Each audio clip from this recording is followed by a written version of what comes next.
and stuff like that and just have a good time. It wasn't anything serious, wasn't anything crazy, but it was legitimate fun, you know? It was cool.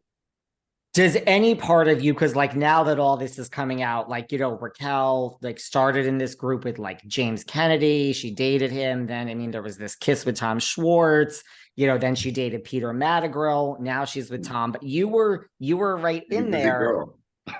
Yeah.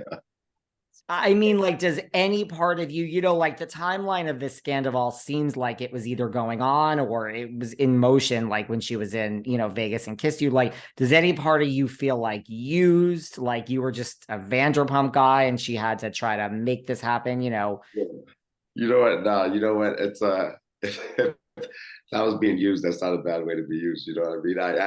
I to be honest, I don't to be I think that neither of us expected we didn't know each other. It wasn't like we had talked prior. Neither of us expected to have a good time that night or anything like that. So I think whatever she had going on prior was that, and whatever I had going on prior was that.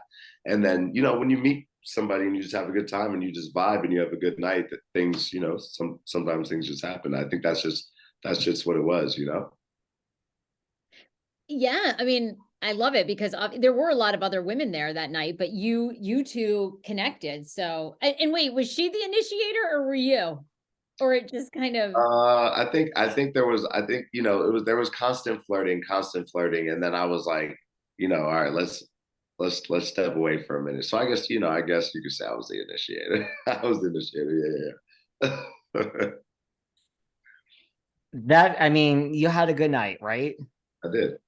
I did. Do you think, like, I mean, just knowing her, I know it's only a little bit, but do you think like there's so much talk about like Raquel wanted to be famous, kind of came on with a game plan, if you read different things like then that she's like afraid to film now and she's like, do you think, because I've said this on this show before, like we've talked about it, Sarah, like some people say she's like a wounded bird and this is a horrible thing that's how she caused it, but or do you think she's just like a brilliant mastermind reality TV villain superstar?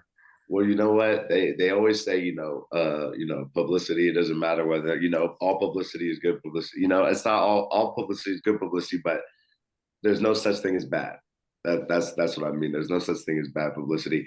If she's a mastermind, man, hats off to her because she did it. You know what I mean? She is relevant right now. She is everywhere right now. So if that was a plan by her or her team, like bravo to them. You know what I mean? I I I don't know if I see it like that. I think she just got wrapped up in things and things got caught up, but you never know, man. You never know. People are 2023, people are serious these days and people know how to people know how to make themselves relevant and stuff. So, and I mean, look at the ratings. I've heard that this is one of the best seasons Vanderpump has ever had. So yeah. it's working. Right. I mean, and rumor is, her and Tom, they're just filmed the reunion. I don't know if there was money involved next season, but I do think, this is going to be a money thing too. They're going to come back, right? So, I mean, if this was all a plan. Yeah, if this was a plan, it was a good one. It was a good one for sure. It was a good one for sure. I mean, I guess we'll just have to see how it plays out in the future, and to see where things go from here. And Raquel now is like, they've obviously filmed, like David said, the reunion, and she's been, she spoke to the New York Post. I mean, she seems like she's not all that upset, I mean, about it, really. Do you think that that's just for cameras, or do you think she's just like a happy-go-lucky person? But she seems like she's like, oh, I'm taking it day by day. Yeah. To be honest, I mean, like I said, I really don't know her well enough to like comment on how she's handling things because I really don't know.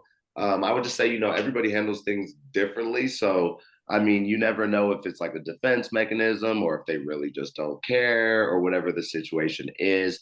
If I knew her more, I feel like I could give you a genuine opinion about it. But I just from, that the dinner and then the night at the club, I really don't know her as a person enough to say, you know?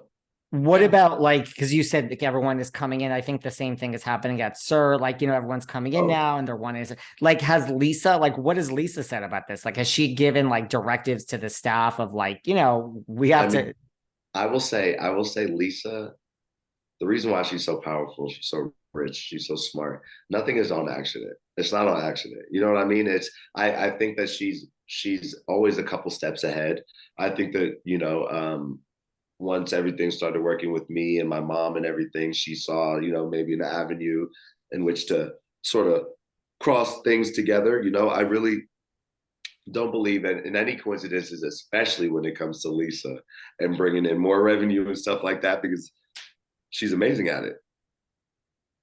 She's amazing at it. So I think that it was a great plan. I think that it definitely worked. I think that it's just brought so much business. I know that a lot of people that follow Lisa and everything like that already knew about the location at Caesar's Palace. But the one at the Paris is new. We just hit a year, like a week ago. And so I think that it opened up a lot of people's eyes that knew that she had a place in Vegas, but didn't know that there's two. And it's really cool, the difference, the fact that the two restaurants are completely different. The one at Caesar's Palace is appetizers and drinks, and our place is like a full menu, drinks and everything like that. So it's not like we're taking business away from one another. But yeah, Lisa definitely is a calculated. She does her thing, man. She's serious. She doesn't play. she's going to own Vegas pretty soon. I bet that wouldn't that wouldn't surprise me. Has she said though, like, nobody talk about this, like it's business as usual, like, or she just trusts you and everyone there just to kind of be, or has there been like a directive of like, let's not get into this with customers, guys? No, we just do our thing, man. I think that one of the greatest things about the place is it's mostly about the vibes and the good times that you have. Obviously, like I said, the drinks and the food are amazing, but all of everybody that I work with, we do a really good job at giving everybody an experience. That Las Vegas Vanderpump experience that when you leave, like you're not only tipsy, but you're like, you got the ambiance of the place, the cocktails. You just feel like you did the whole Vanderpump thing. It's awesome, man. Whenever you guys come to Vegas, you guys got to come in. I'll take care of you guys, show you a great time. We All right, we need to David. make our way in. Let I me know, know. seriously, Sarah. I was going to ask you because look, I mean, you had these two, beautiful women fawning over you. We have Raquel and we have Lala, but this really isn't the first time on, a national TV that we've seen a woman fawn over you. We did have last season of Real Housewives of Beverly Hills where Erica Jane basically said she wanted to sleep with you and possibly have a threesome. She's another beautiful woman. I mean, Okay. what was that like? It's flattering. I love it. I love it. It's flattering. It's it's cool. I've been. It's funny when a lot of people come into the restaurant, the women are like, "Oh my god, oh my god, it's Oliver," and then their husbands are like,